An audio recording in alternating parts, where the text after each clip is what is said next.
After a Night of Rain by Madison Cawein.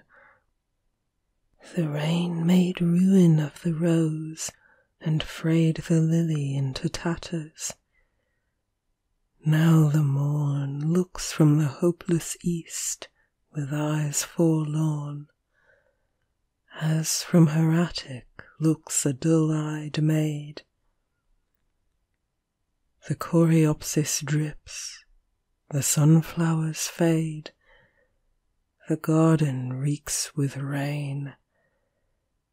Beneath the thorn the toadstools crowd their rims where, dim of horn, the slow snail slimes the grasses gaunt and greyed.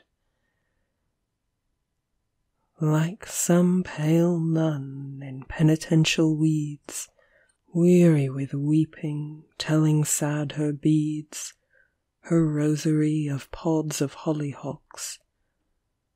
September comes, heavy of heart and head, while in her path the draggled 4 o'clocks droop all their flowers, saying, "Summer's dead." End of poem.